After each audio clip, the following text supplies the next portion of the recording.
welcome back to my channel. Today we're going to be making Puerto Rican pernil. Pernil is roasted pork shoulder. It is so good. I grew up eating this and it's like one of the best Puerto Rican dishes out there. Now if you've never had pernil, I can kind of describe it to you.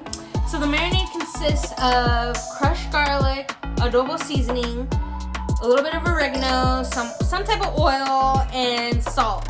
And now if you don't know what adobo seasoning is, it's a seasoning that Puerto Ricans use in the majority of their dishes. It is so flavorful, you can put it on any meat. Also, my adobo seasoning is made fresh, like I just made it today from scratch.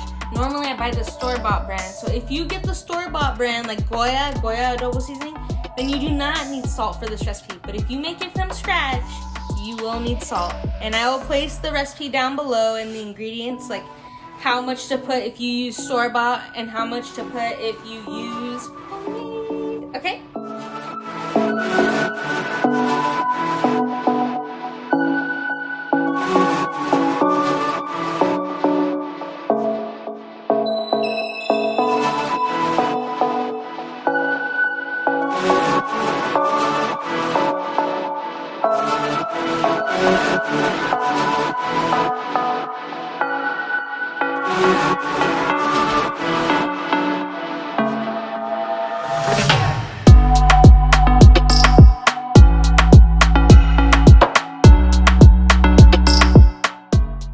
So this next part, you're gonna be cutting the skin off from the top.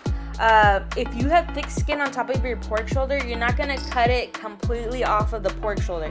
You're gonna leave a little bit like at the bottom, so you're not gonna cut all the way down. You'll leave some at the bottom so that way it's still stuck on the meat. But if you have a pork shoulder like mine where it's super thin, I cut the whole thing off. I didn't care.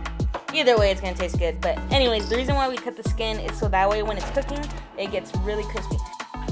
Next, you're gonna poke at least 6 holes on the top and bottom of the pork shoulder. And the reason why we're doing this is because when we put the marinade on top of the pork shoulder, we're gonna stick some of it inside these holes and it's gonna give the inside a lot of flavor.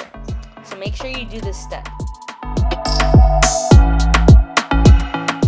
And remember guys, make sure to get inside of all the holes that you made with the knife. And then once you're done marinating the whole entire pork shoulder, whatever marinade you have left, rub it on to the skin. Put it on both sides, please.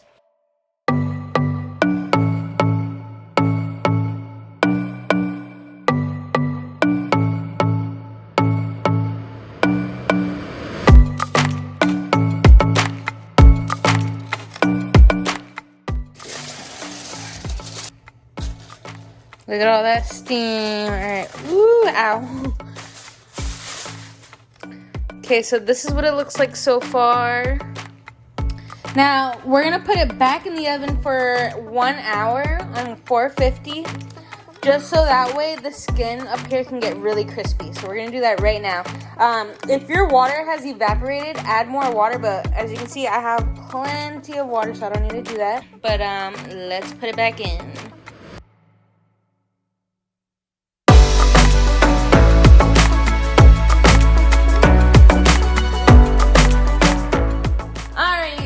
Finally done. It's midnight. I am tired. I'm gonna hurry up and cut the meat and then serve myself some tostones on the side, and then we're gonna do a taste test.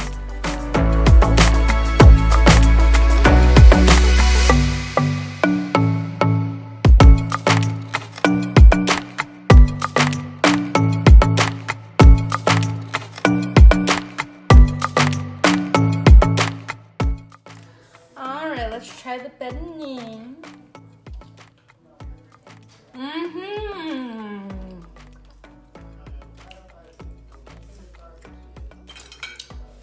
So good. And this is the skin. The skin is nice and crispy and it's not salty at all. Like it's not too salty. And the meat's perfect as well. You definitely taste the garlic.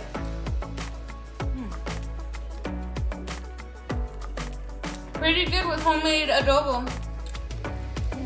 And then right here, these are tostones. These are like basically French fries for us because we put ketchup on it, but we also put crushed garlic and a little bit of like olive oil or whatever oil you have. Whew. So good. It's crispy, it's starchy, it's just delicious. These aren't regular bananas though, they're green bananas, they're green platanos. So. One of these days I'll do a video and show you guys how to make these. They're so good. It goes perfect with pernil, fried chicken, pork chops, everything.